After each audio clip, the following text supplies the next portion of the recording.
Yeah. How you been doing, Destiny? Pretty good. How you been doing?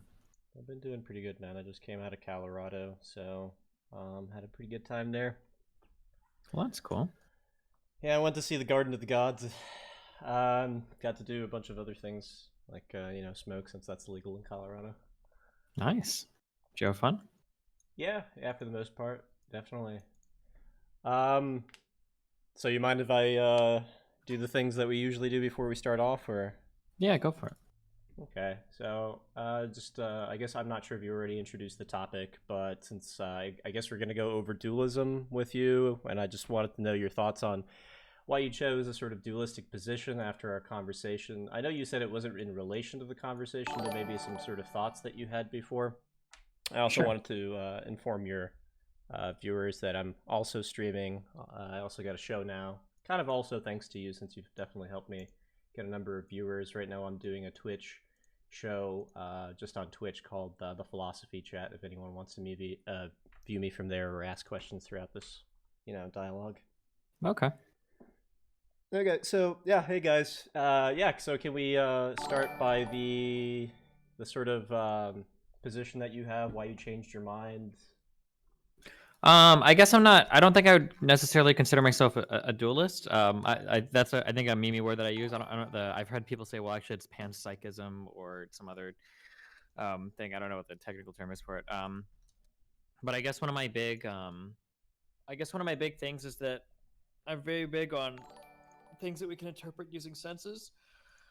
Um, and that we seem to only accept the existence of things that we can like touch, taste, see, fear, or not fear, things that we can basically associate with on like a sense data level. But it seems like we accept the existence of other minds, and the idea of like experiences that people are having are things that we accept and believe in, but we have like absolutely no way of perceiving those things. It seems to be the case.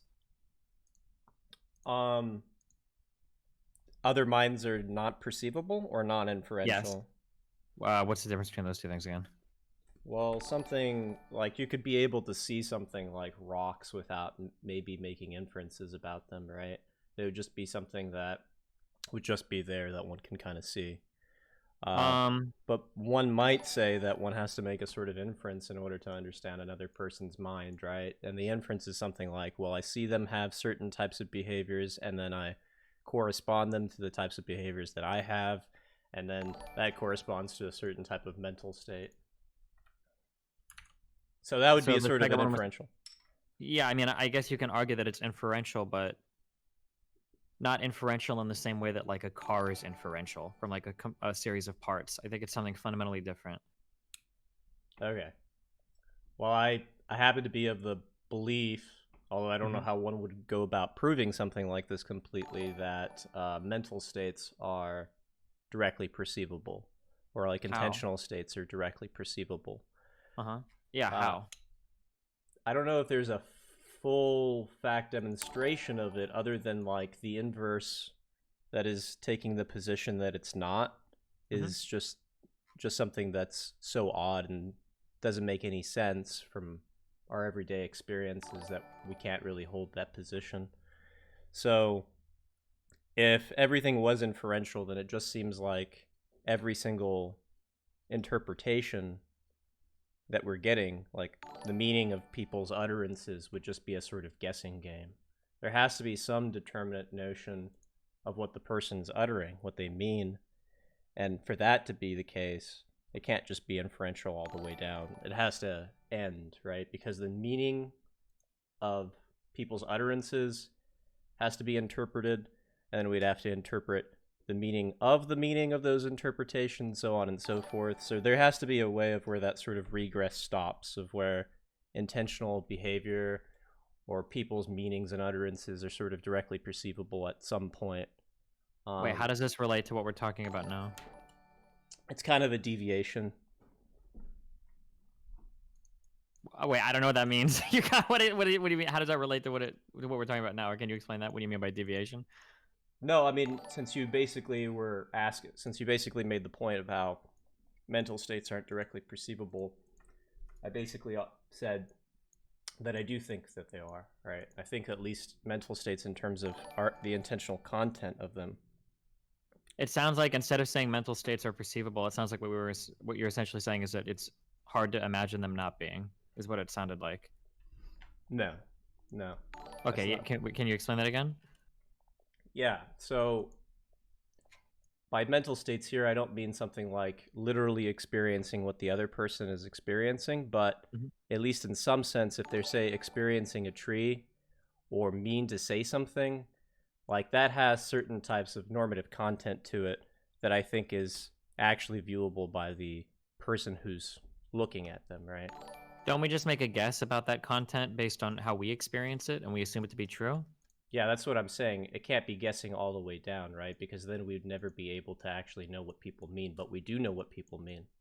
But only because only because we have an experience to use, right? Like, say for instance, let's say for instance you were the only person on a planet that could perceive some color, and the rest of the planet was incapable of perceiving that color. How would any of you ever know that? Well, why does it have to be color? It could be any type of. It It could could be be. anything. I'm just Yeah, it using could like be that as an content. example.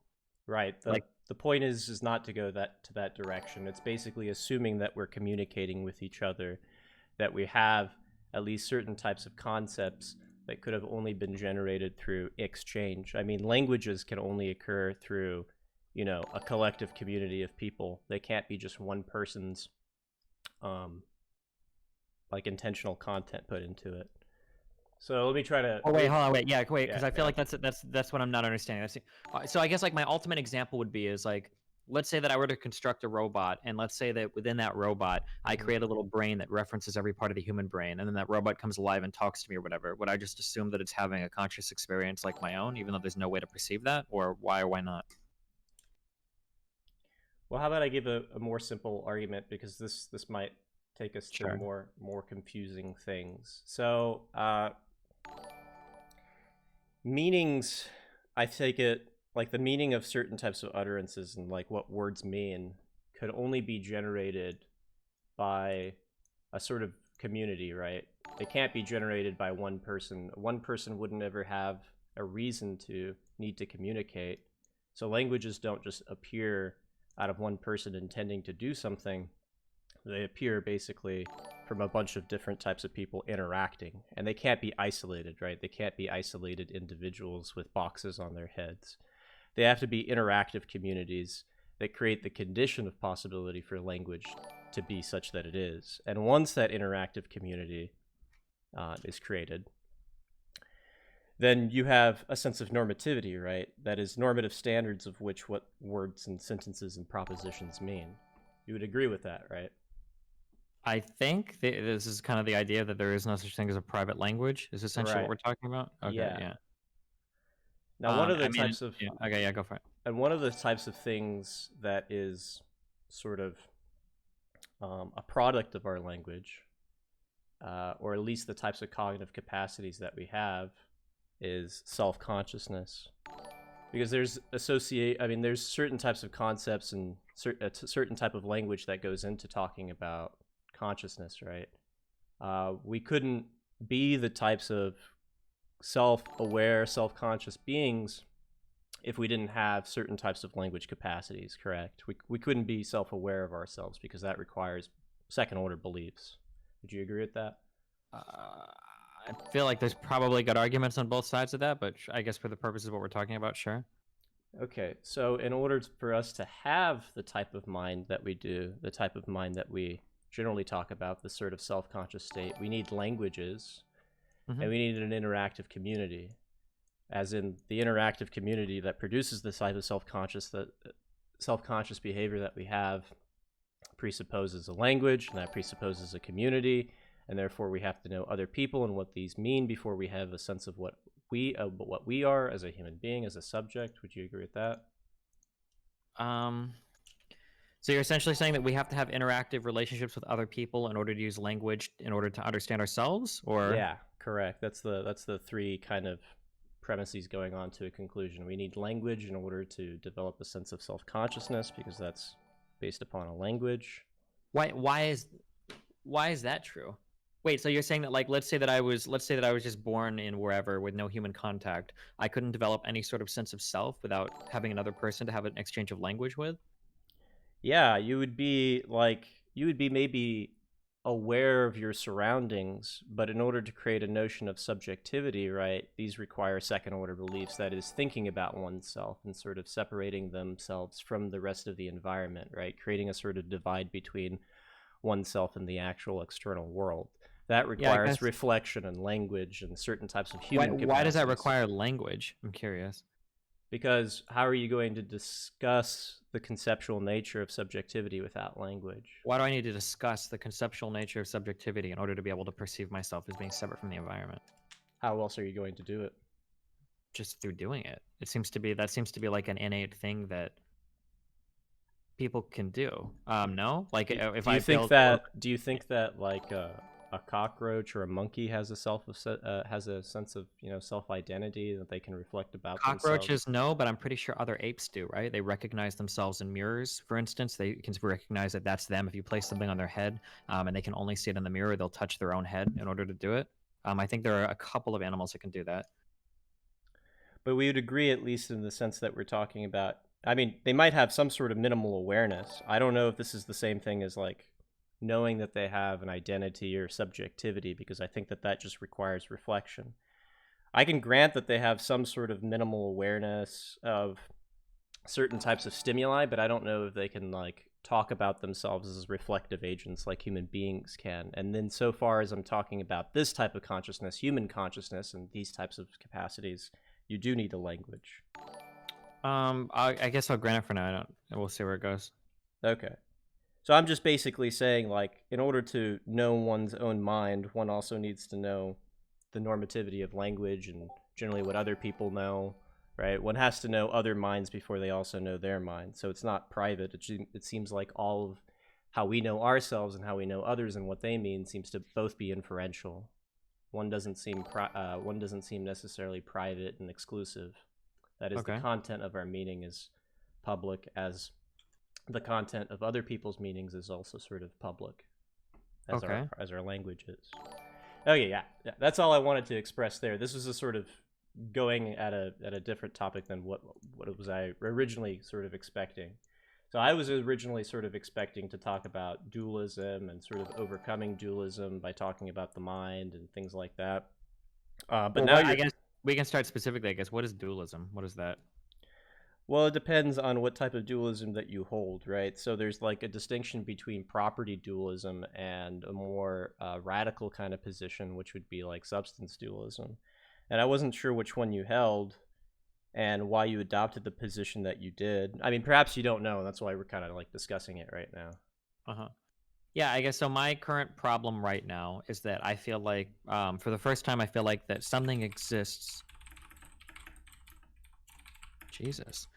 Right now, there seems to be something that exists that I fully believe in, that I absolutely cannot perceive in any physical way whatsoever. So, like that minds are emergent things that I have no way of telling if they're there or not. I can't do any test with science. I can't. I literally, there's nothing I can do, but I still believe that they exist, and I don't know how to speak about them other than I guess like in a faith-based manner or whatever, or just like inferencing it, I guess, from my own experience. So, what do you not have some um, experience or reason to believe in intentional states, beliefs, things like these? Can you? What do you mean by intentional states? So you go over that one again. Like, I intend to go to the park. I intend to play the type of video game that you're playing right now. Yeah, I mean, I think, yeah, I must believe in those, right? At least for myself, right? Yeah, Yeah. yeah. Okay, so you do have reasons to believe those, right? And do you presumably now think that these are non-reducible or reducible to brain states or things like that, or biology or our body? Yeah, I guess they must be reducible. I mean, it seems to be the case, but it feels like the emergent thing, the emergent property of the mind, that that emergent thing seems to be imperceptible. Whereas like with a car, it doesn't seem to be the case. I guess I can't know this, but it doesn't seem to be the case that anything new is created when a car is created. That if I take away a tire, I have a car without a tire. If I take away the engine, I've got a car without the engine. Whereas with the human mind, like a conscious experience, I don't know if there are parts of the brain that I can take out where I no longer have a human experience, or like stuff like that. Like that human experience, that conscious experience of an environment seems to be something unique that is imperceptible. Okay. Well, if it's not perceptible and it's unique, and we don't experience those types of powers, or if you want to call them causal dispositions, I mean these identical powers and causal dispositions are the same thing. And by that I mean, by powers I mean something like, you know, electricity, magnetism, elasticity, any sort of causal power. One of the types of causal powers that might be demonstrated within the mind might be the basis of using intentional actions, right? And that type of power isn't seen in the parts that might give rise to the mind. So let's just say that we're talking about the brain or body.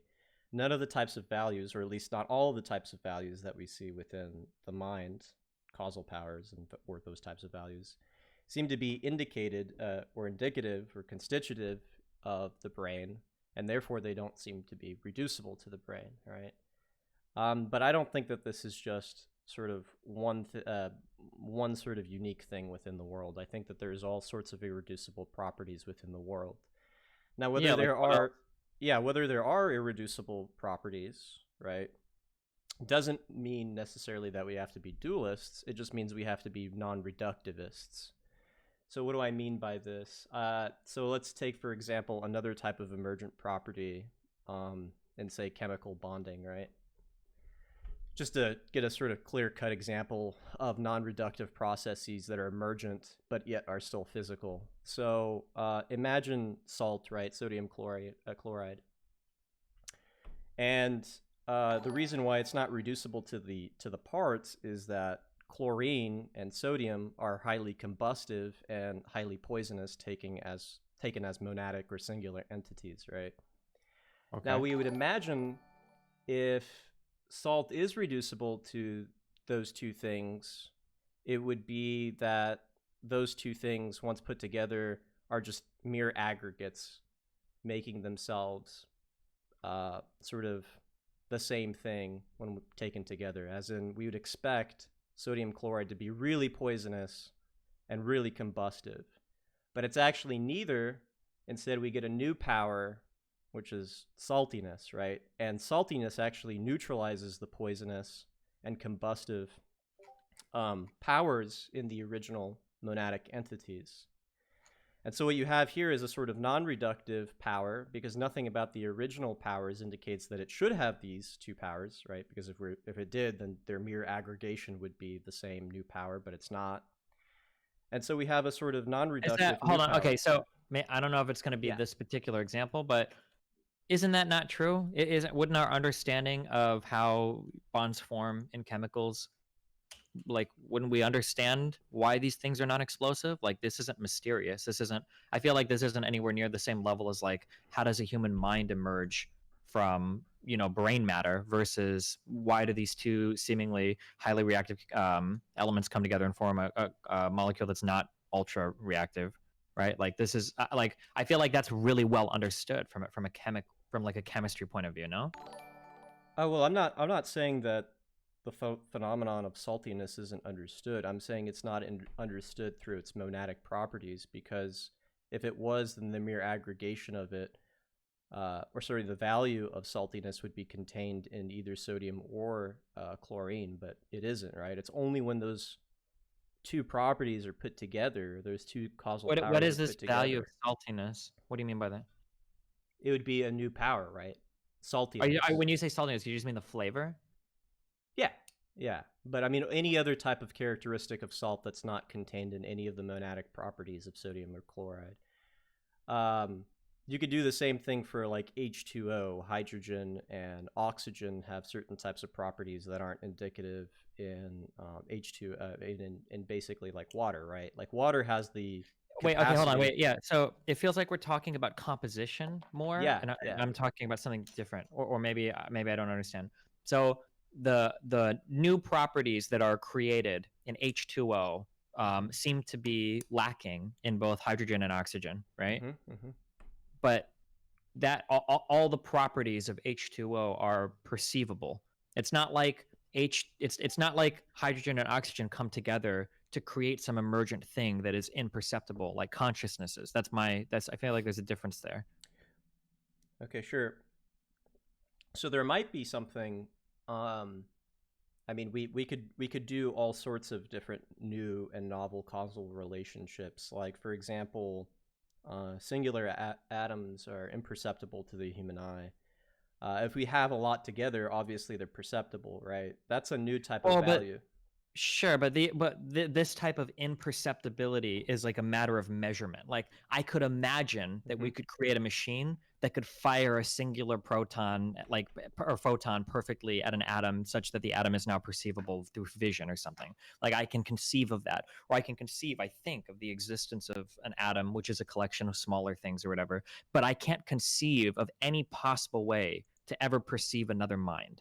Like it doesn't seem like there's any tool that I could use to measure that. There's no sense that I have that could gather that information. That if somebody were to show me something and say like, "Hey, is there a mind here?" I would have absolutely no way of how to answer that yes or no. I just couldn't know. That's like unknowable to me. Um, so yeah, so the idea of there being certain types, let's say that that's true, right? I'll grant that that's true just for the sake of this discussion.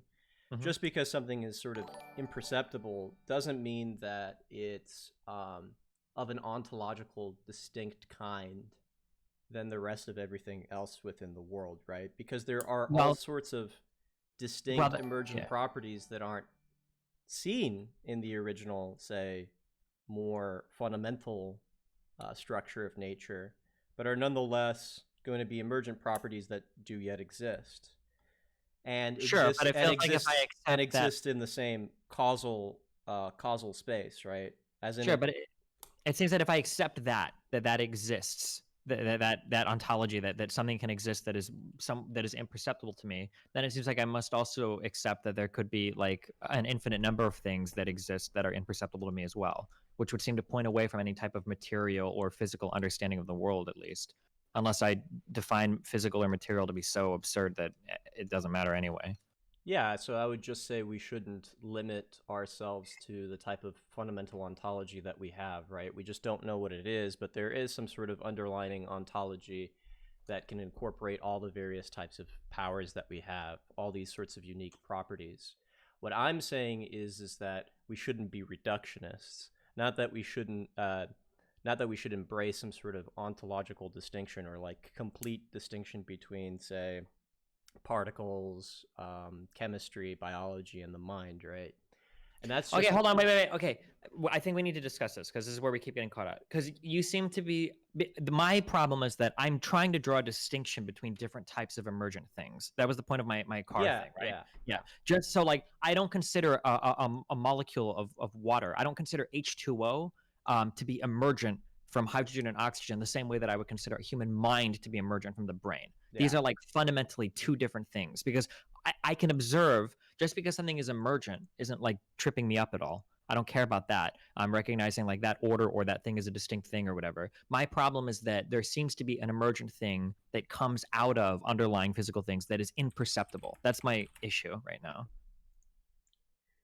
Yeah, so I have three definitions of emergentism that I kind of wanted to go over with you, and I think they're sort Sure. of interesting here. I'll give you an image right here just so you can kind of see it, and I'll put it on my chat room as well.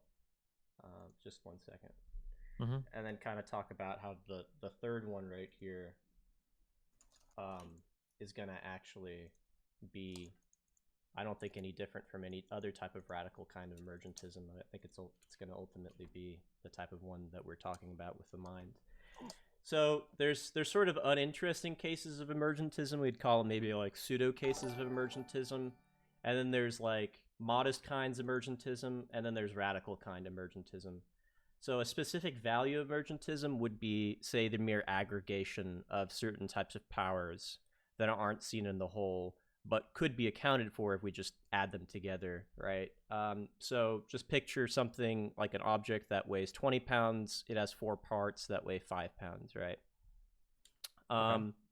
that's obviously a specific value emergentism, the one I gave you right there. There's nothing really incredible about this, right? Certain types of things, when collectively added together, are just going to accumulate mass. Now, modest kind emergentism is a little bit different. It's not just, a sort of aggregation of things, that there isn't just going to be a quantitative change. There's going to be some sort of like spatial change. So if we add two, say, triangles together, if they're right angles, they're going to have a square. So we're not just adding weight here, we're adding certain types of like unique types of properties, like say the degrees, or I don't know, any you can kind of guess what's going on there. But a radical kind of emergentism is going to be of where we're not just adding things up or having spatial differences. So it's not just taking the same, let's say we're for mereological nihilists, taking the same subatomic particles and then rearranging them in certain types of ways to where they could be something else. It's rather that when put into a certain type of relationship, the original types of values, properties, or dispositional traits that the original type of objects have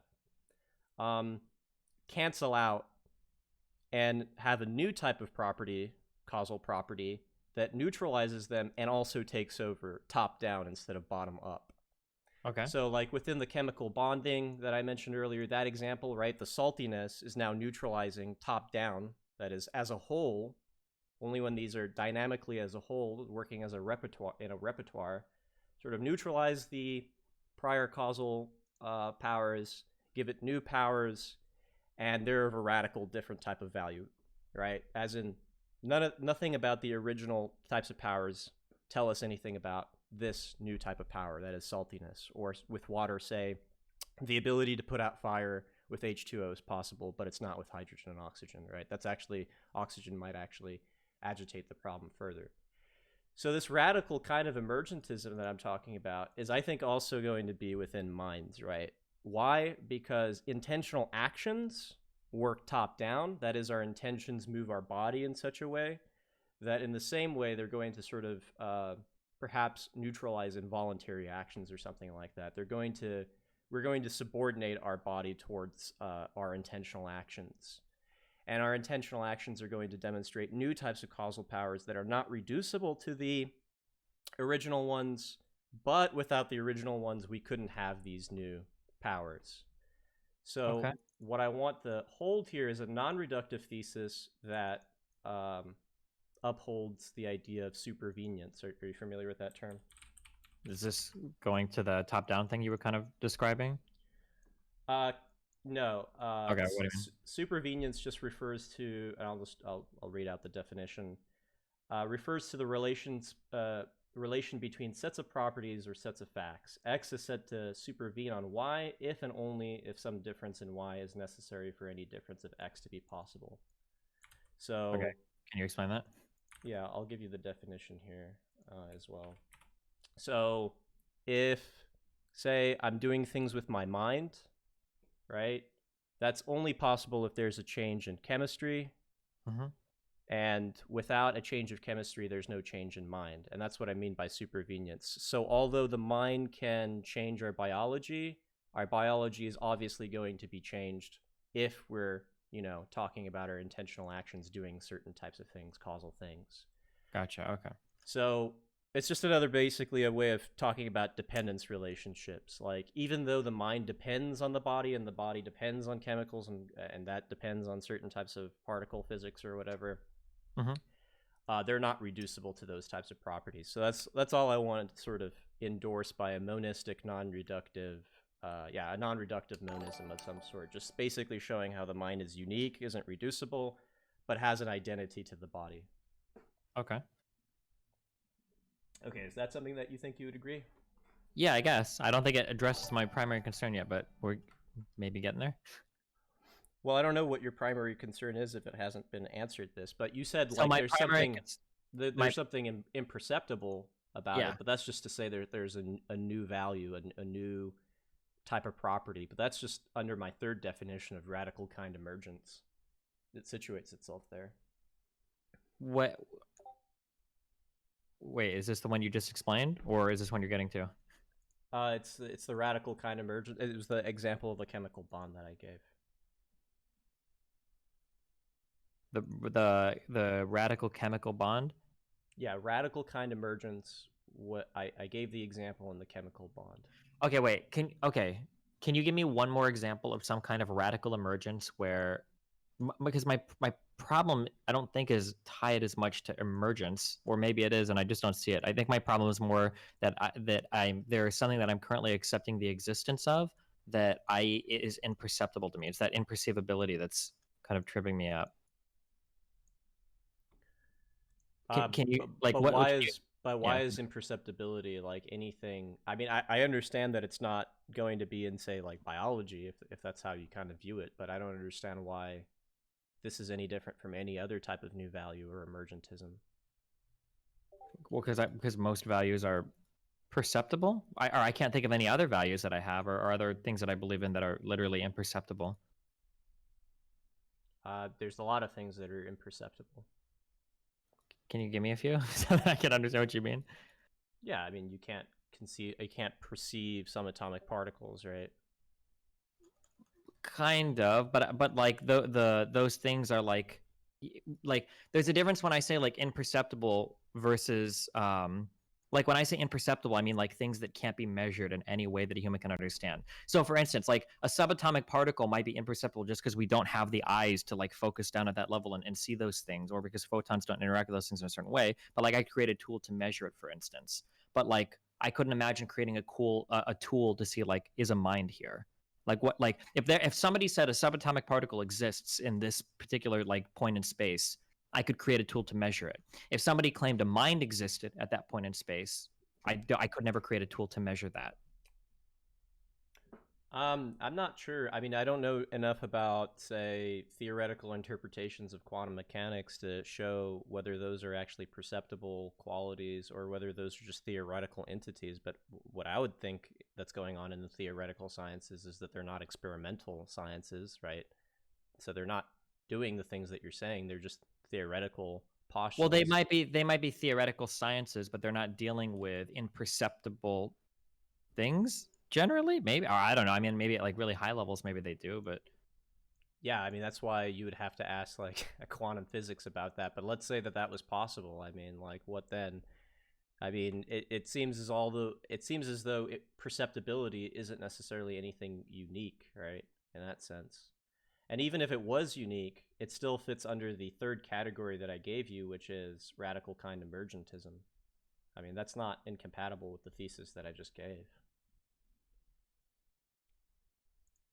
I guess I'm not sure if like isn't a really big thing for physicists like you work out theoretical stuff only because you imagine it's going to have like some measurability later, no? Like for instance, the Higgs boson was measured at some point. I think gravity waves, I don't think they're called gravitons or whatever, but like gravity forces are like measurable. Like these things all ideally at some point become measurable in physics, right? Like you might theorize something that is immeasurable at some point in time, but that's just because we haven't created the tool yet that can do it, not because it's inconceivable that we could ever measure it. That's my understanding, at least. Sure. Um, so how exactly is that incompatible with what I'm saying? Are you just saying like that this is even some sort of even more radical kind of emergence? I'm not. Okay, I think we're. Okay, why does this? I don't understand why this has anything to do with emergence. I'm not sure. That's not like.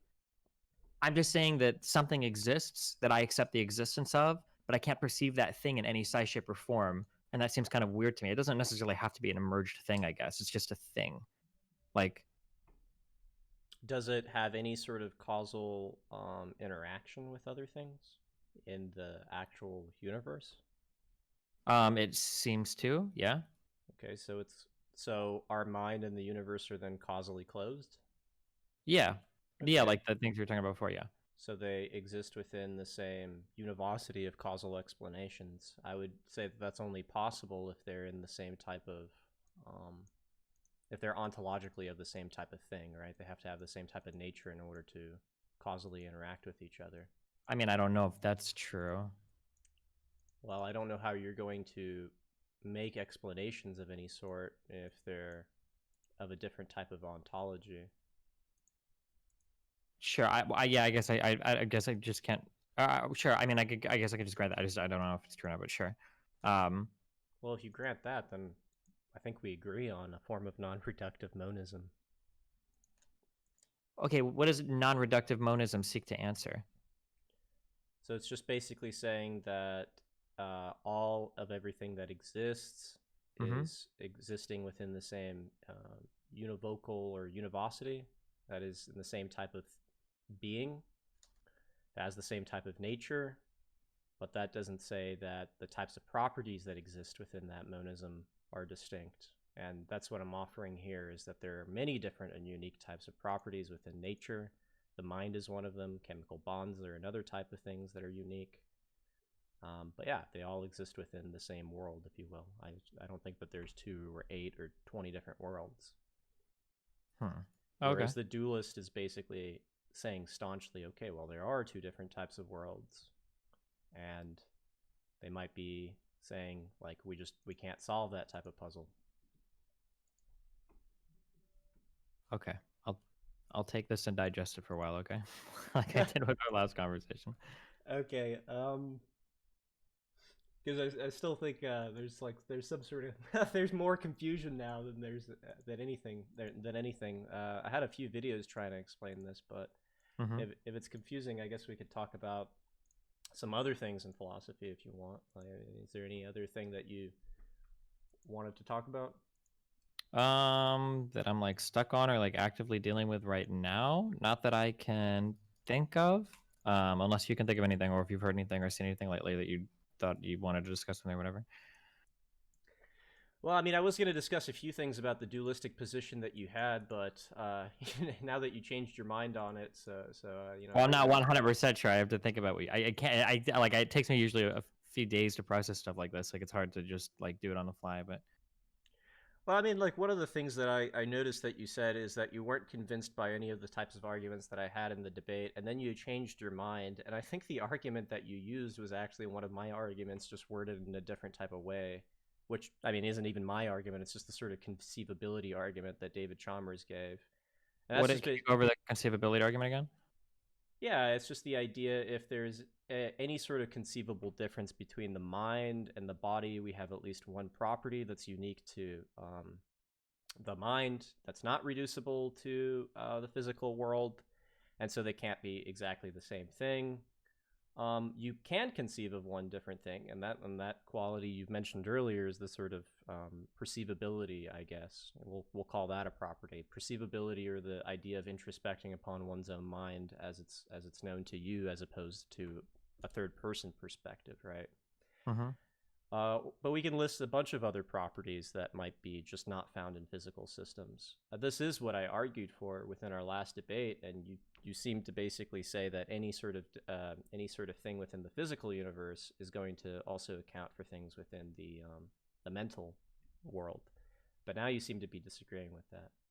Yeah, I don't know. I guess I thought about it more, and the big problem that I come up with right now is the idea that, well, we just spent talking about it, is that like minds are imperceivable. They seem to be. Is like my big kind of problem right now. Okay. But All right. So I mean, we could do a discussion on that. I mean, some other time. But the literature there is just a little bit more hairy, because I think if a person's really skeptical, they're just going to deny that any sort of intentional actions that are demonstrated are going to be just behavioral, spatial temporal changes. They're not going to tell us anything about the intentions of the person. I guess that's the position that you hold, and it's really hard to argue with someone about not believing in that without taking some presuppositions that there all obviously are other minds, and that there obviously is a sort of communication between other people, right? And that obviously language means, like, words mean something, certain types of propositional statements mean something, and we are actually getting at what people mean and not just guessing. mm-hmm. If you believe in that, then I don't see how you could just say that that the world doesn't have any sort of properties that might just not be. God, I'm trying to use a language that's not too Convoluted. convoluted. Yeah. Just like that the world has some sort of directly perceivable forms of content that give us information about other people's minds and what they mean, right? Something Mhm. has to be like that, directly perceivable and non-inferential. Otherwise, everything just reduces to guessing, and yeah, I mean, we could never get at what people mean, and that just seems very implausible to me, right? Is it so? What's wrong with that? The idea that everything is like a form of guessing, or what's the fundamental difference between like guessing and inferential stuff or whatever? No, I do think that guessing is inferential stuff, but I mean, if we were just trying to guess the meaning of people's utterances, we'd have to form an interpretation of what they mean, but that interpretation is again, also needs an interpretation so far and so on and so forth ad infinitum until we get to the point of not being able to know ever what people mean. So it Isn't has that so it has isn't to that be to more some than just extent guessing. like kind of true? Or can you talk to me about that for a second?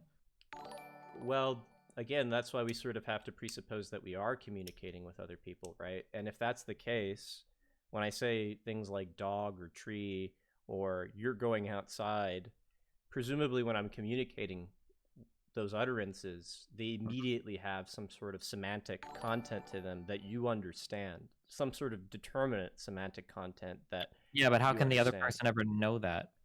Right, that's why I'm saying you'd have to presuppose that communication is possible.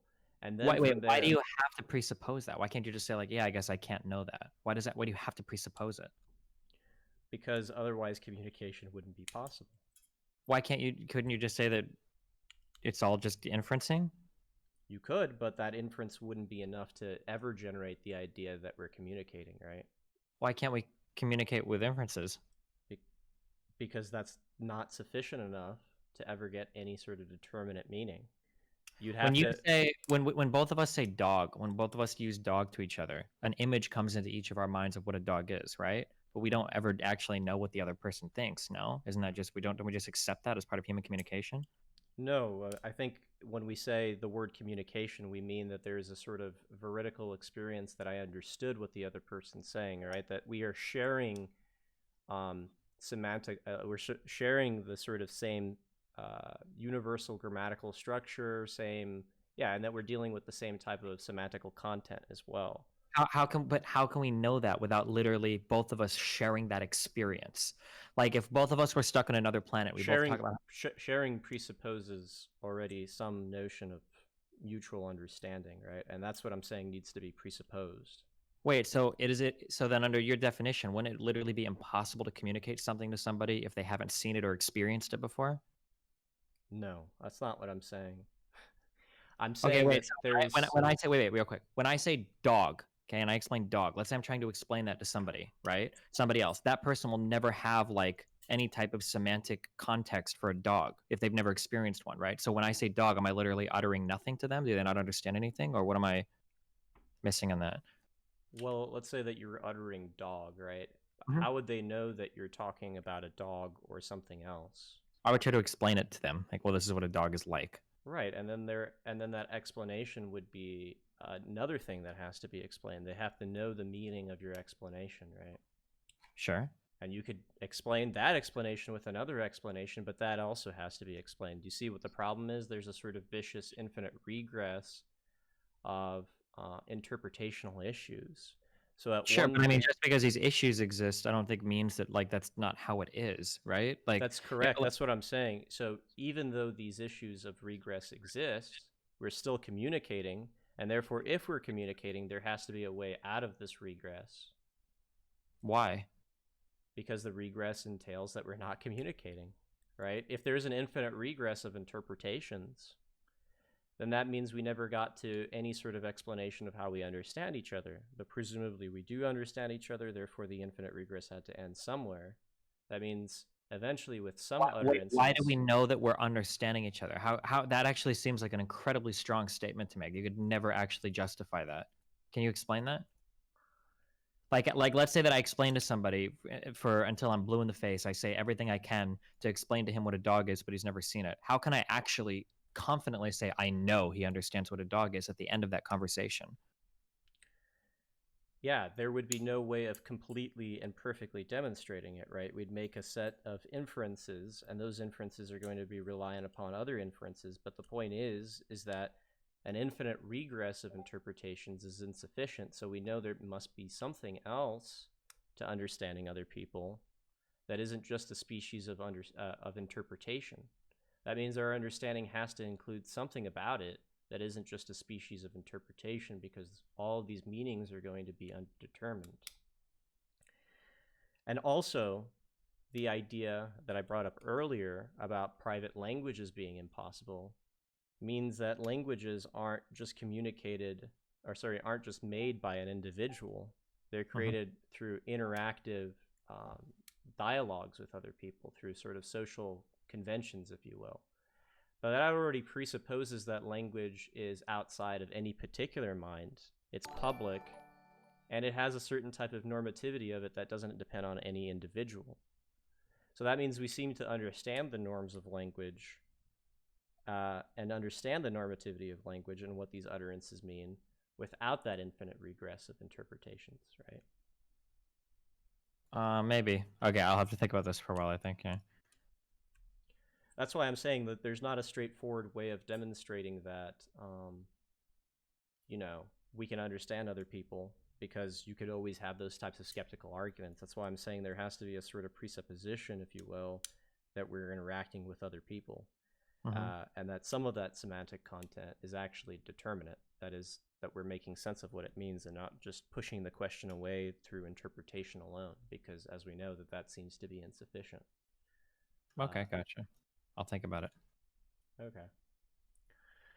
But yeah, I mean, that's also one of the most confusing questions in philosophy, and I think that's it's a really hard question to answer. How do we know other minds? I mean, some people just don't even want to give an answer to that. They're just going to say, like, there's just no answer, because we've created a divide between our mental worlds and the physical world, right?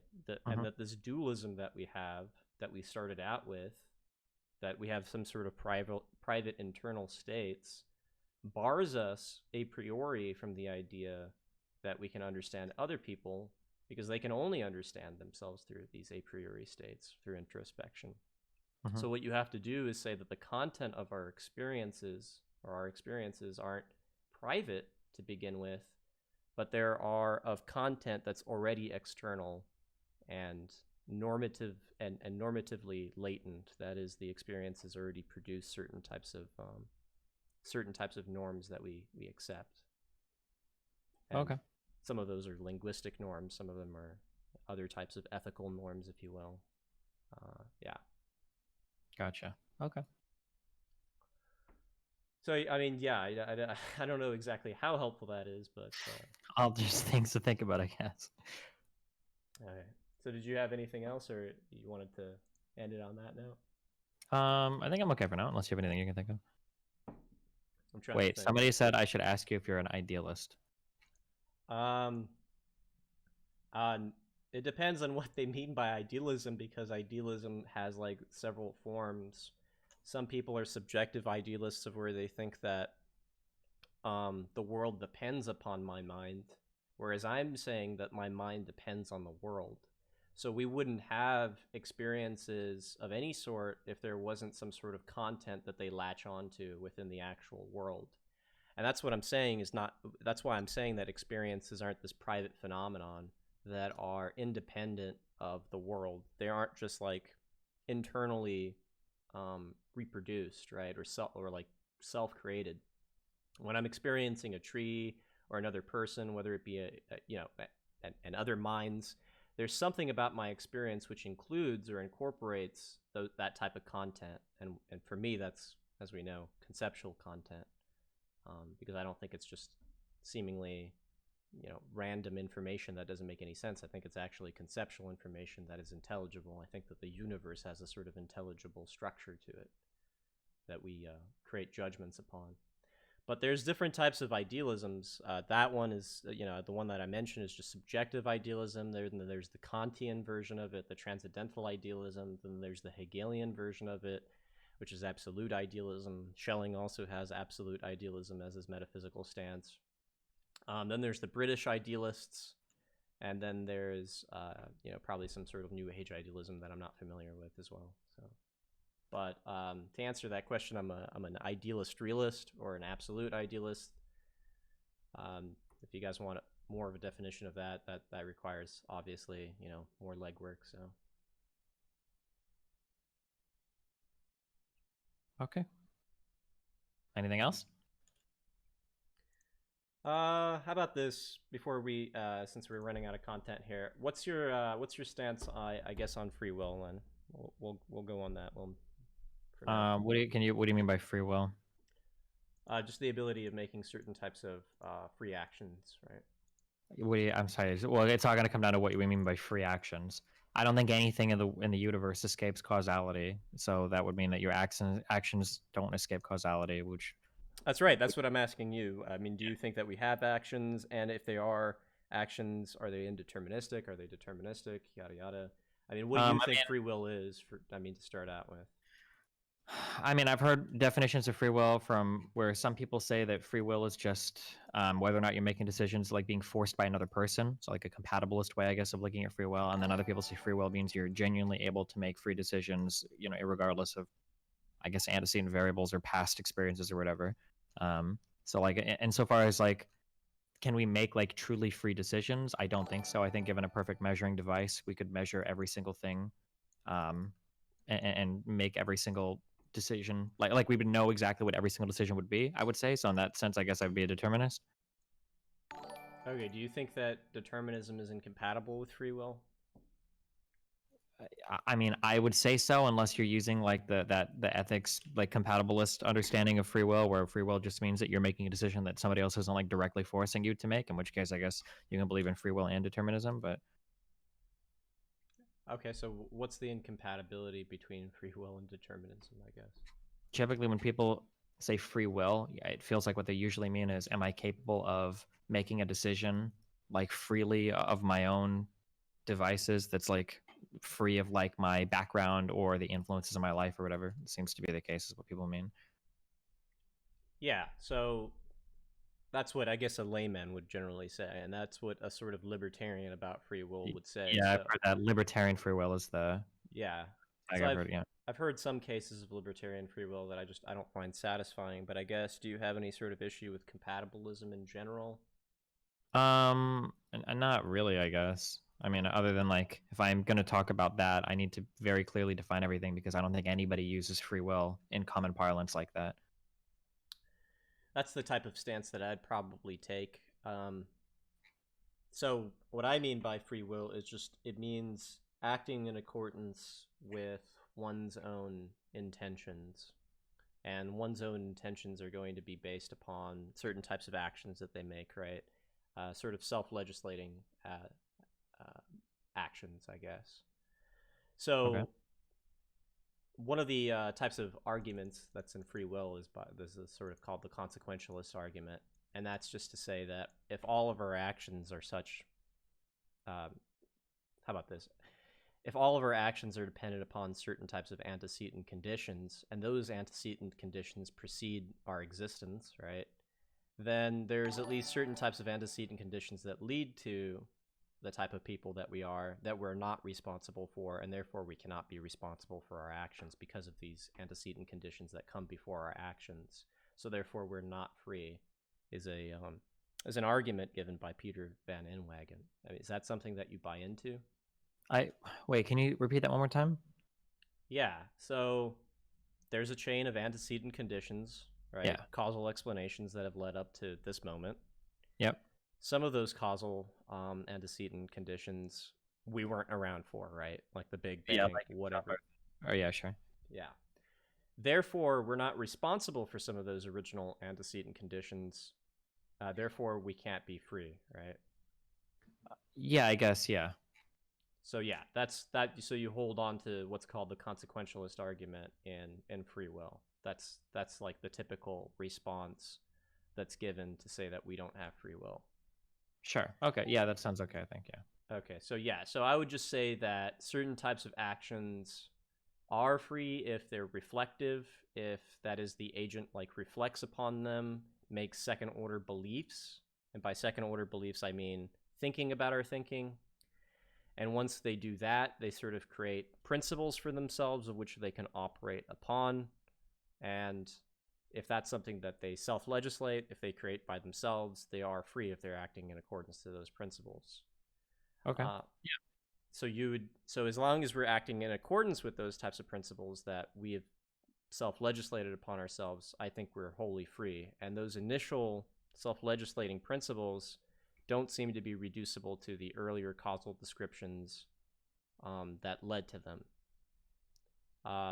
So I don't think that the Big Bang has much to do with why I choose, to do A over B in a certain type of scenario, right?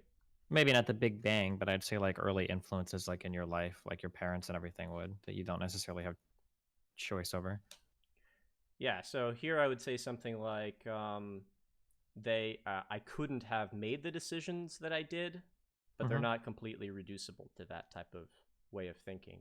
That is to say that our reflective intentional actions are irreducible to the types of causal dispositional qualities that we generally talk about that we don't have any influence on. So if someone kicks me, right, that's a sort of efficient cause. That's, it's a normal example. I get kicked, I get pushed. I didn't intend any of that. I didn't form a belief on any of that. That doesn't seem to be a free action, but a free action such that I've reflected upon it. Say, I see a cigarette in front of me. There's a natural, if I was a chain smoker, there's a natural disposition that I want to smoke it. But I could reflect upon it and then think about the qualities about the cigarette. That is, form a belief about my belief about the cigarette being good. And then show how it instead relates to cancer, how it relates to. But no matter how meta you get about that, aren't you like I could form a belief about something? Isn't that all like related to prior things as well, though? Or it's related to the prior beliefs, but because they're second order, they're not reducible to the original dispositional causes, right? That we have, from what we talked about earlier, certain types of top-down approaches now that we can take that influence the original nature that we have through these intentional actions. So in the same way that salt, reorganizes the original monadic singular entities, our mind gets to transform through action the original types of natures, or the nature that we had that was only occurring causally through intentional actions. This second order belief, this reflective belief of where we generate, information and knowledge and all that shit, right? That gets to then be as a way of influencing our biological structure, right? So if I choose to get educated in, I don't know, diets, right? There's a sense of where I'm not going to eat fast food, hopefully, if I'm acting upon reasons instead of causes, right? Okay. I'm instead going to be using reasons to influence the ways of my of how causes occur for my body in the sense of dieting. Okay, gotcha. Okay, so you agree with that? I think so, yeah. Okay, so we're in full agreement then. Okay, I think so. We're close enough. Okay, well, I'm glad we had this conversation then. I mean, unless you have anything else to contribute, I guess. I mean, maybe unless you're okay with me asking you some political questions. Yeah, if you want to, go for it. This is just I'm kind of curious. So, I know you mentioned this earlier on your stream, and I don't keep up too much with politics, so I was just kind of curious on why you had this opinion. Why exactly are you against defunding the police? I just don't like the slogan. I don't know what it means half the times. As soon as somebody says defund or abolish the police, it seems like you've got to argue over what exactly they mean by that. If you say defund the police and what you mean is like reallocate funding from the police to other services that can like pick up the slack, so like mental health services for dealing with like insane homeless people or something like that, I'm okay with that. Okay.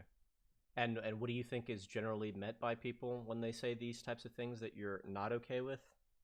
I've seen anything from like literally just get rid of the police and let communities like take care of their own policing, which I think is really fucking stupid. From that all the way to we should like shift money around basically to make it like what I'd said earlier, the more acceptable one. Yeah, that's why I don't like that. So you're okay with like demilitarizing the police and getting rid of, like tanks and riot gear and Tasers and gas. I think I'm less. Well, tasers are probably important. I think I'm more like. Yeah, sure. Uh, I can grant you that one. I'm sorry. yeah, no, that's okay. I'm the. I'm more on. I think I'm more on board with like reforming like police tactics rather than like the gear or equipment available to them. I guess. Like, if police really want to have like fucking assault rifles and shit, I don't know if that's like that big of a deal. But like when they act like a military, which some people argue just by virtue of them having that equipment, it makes them act, more militarized, which I guess is a different argument. But like, yeah, like I don't care really more like what kind of the equipment they have, more so like how they use them. Like use of force policies are a big thing that I'd be like really focused on. I don't know if I want police running around, like criminals that literally have assault rifles, with pistols. That seems kind of dumb. So yeah, I'm less focused on the gear and more focused on the training or the use of force. Sorry. Okay. Yeah, but hasn't the use of wouldn't the use of force be greater if they have those types of weapons? Well, when I think of use of force policy, I'm thinking more like having principles of escalation or de-escalation when it comes to dealing with people that you're apprehending is usually more what I'm thinking of. And for stuff like that, I don't know if it matters how much if your department has, like riot gear or whatever, or like military vests. I don't know how much that influences, whether or not somebody's going to start a violent conflict over a traffic stop or not. Do you think also do you think the policies that they have implemented to try to like sensitivity tests, you don't think that those have worked, right? I don't think so. I feel like I don't remember what I read, but I feel like I read something that said that like there are a ton of departments that had implemented these types of like sensitivity or implicit bias Right. training or Yeah. whatever, and they didn't actually do anything. Yeah. I mean, if it works, it works. I'm cool with it, but it seemed like those didn't work. But, yeah. Yeah. From what I read, any sort of policy changes that have tried to be implemented to reduce police brutality haven't really worked. So there's sensitivity tests, and then they also tried to increase the ethnic diversity within police stations, and that also didn't seem to work. Uh, and I don't think it's just ethnic diversity that's important. You probably have to be from the community as well. I would imagine that's probably a more important part. But yeah. So I mean, do you see any sort of solution besides defunding? I mean, because I mean, like they've attempted to actually increase the funding, but that's but then the militarization happened, and there was also an increase of brutality. Uh, I mean, what about this? Do you generally think that they need some sort of like national policy that they need to implement for how like cops ought to behave? Because there isn't anything nationalistic right now. Or, sorry, nationalistic. Anything nationally based? Um, I don't know. I feel like having local control of your police force might be important. I mean, maybe there's some national set of guidelines that would be nice to follow as well. Um, I think that there was a campaign that was launched called something like Focus 8 or Campaign 0 or whatever, and that seemed to go over a lot of policies that had been implemented that were successful in some areas. So like police from your own community seem to do a better job than police that come from like really far away. Use of force policies seem to have some success when they implement these and say this is the standard escalation of force you've got to go through with certain people. Like those seem to have some level of success. So like any I guess like going for more, it seems like we don't really like to do much research based policy making in the United States. It seems like we usually just go full reactionary. You can see that with how people are so obsessed with assault rifles, even though they contribute to a very low amount of violence when you look at the grand scheme of things. So yeah, I don't know. I mean, I guess like there are like some research based positions out there that seem to have evidence to support them, but we're not as interested in those sometimes. And are you also against broken window policies or the broken window thesis? Um, Because I also haven't heard. I mean, it's from what I have read, that has also like been a crock of shit. Well, so a lot of these are complicated. So, for instance, like broken windows policing probably had some level of decrease in criminal activity. It probably helped a little bit, but it also probably increased the amount of incarcerated African Americans by disproportionate amounts as well.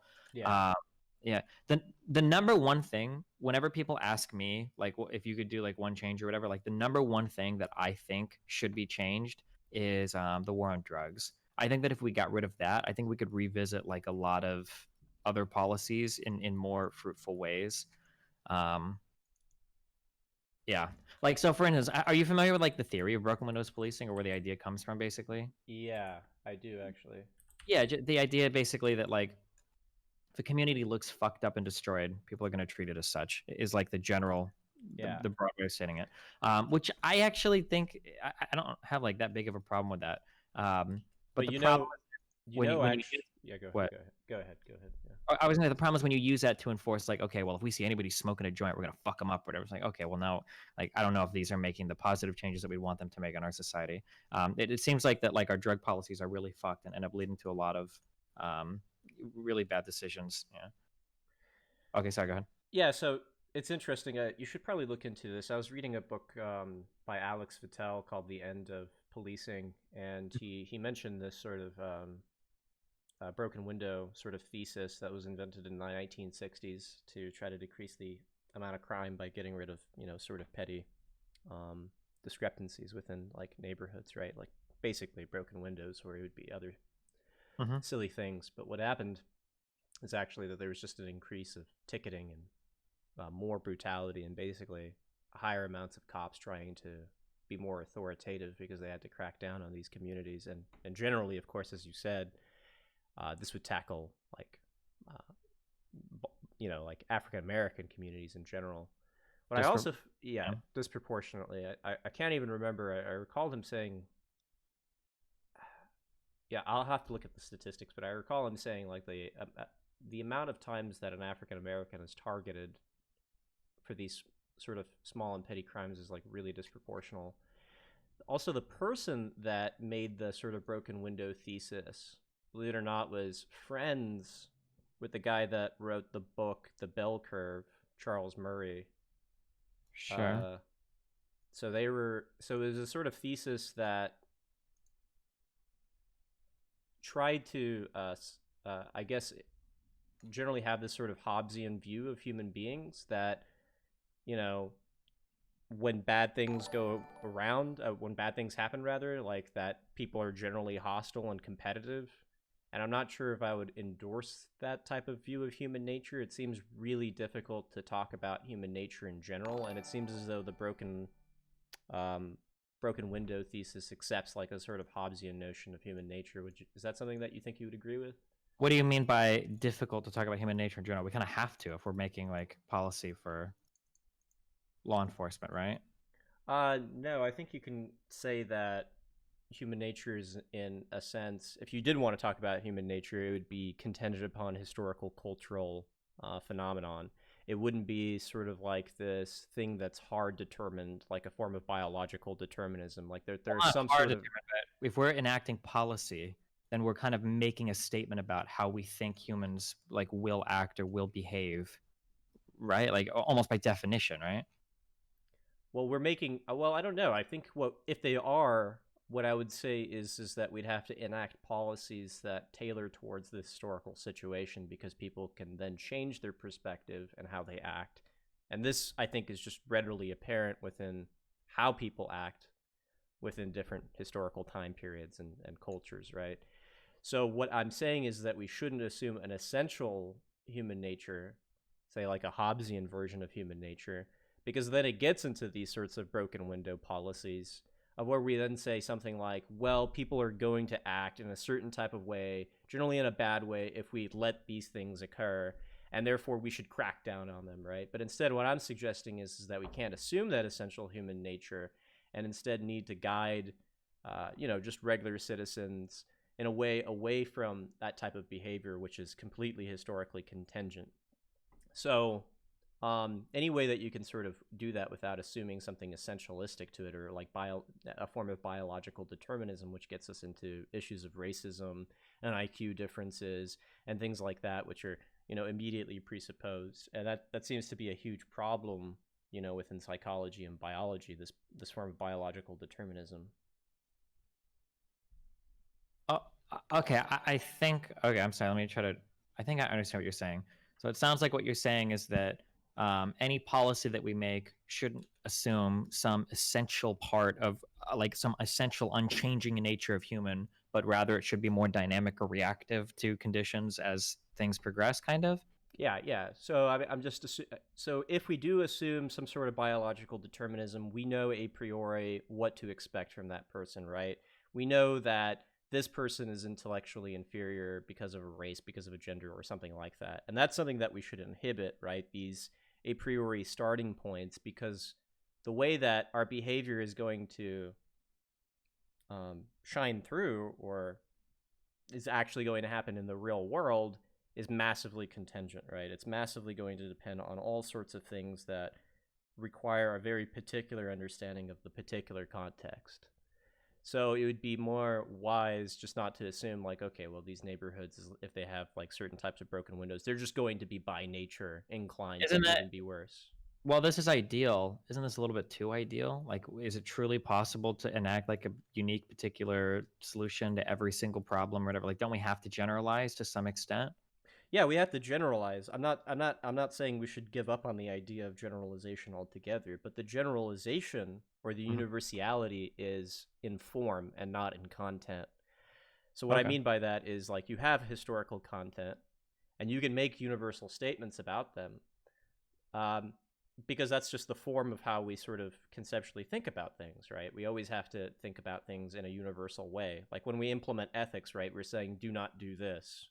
Mhm. And that means, you know, obviously to some extent that rule can't be just exactly within one specific moment, right? It has to be sort of repeatable, if you will. Sure, universal. Right, yeah. Right. So the content, so the form of it, the form of our judgment is universal, while the content is going to be historically contingent. So if there are situations which, of course, minorities suffer and have disproportional amounts of like financial assistance or education, right?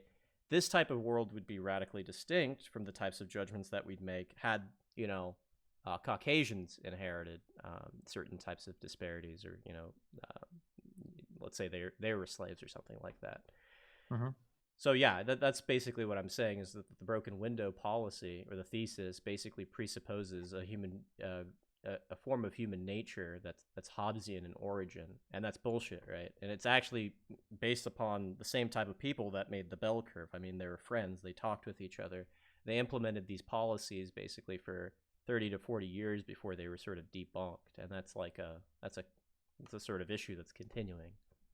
I mean, you're familiar with like redlining and all that, so yeah. Yeah, I wouldn't say redlining has anything to do with like broken windows policing, but Yeah, okay, yeah. Mhm. You are correct. I should have probably Sure. not used that example there. Sure. Yeah, I understand what you mean though. Okay. Okay, so yeah, that's all I kind of wanted to know about your general idea there. Okay, man. Well, I mean, we've talked enough. I mean, unless you have anything other than to say, I might just peace out here in a second.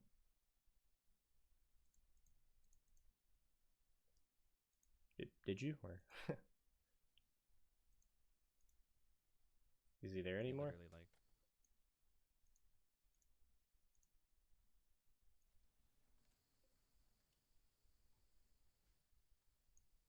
Hello. Hold on, there's something going on here.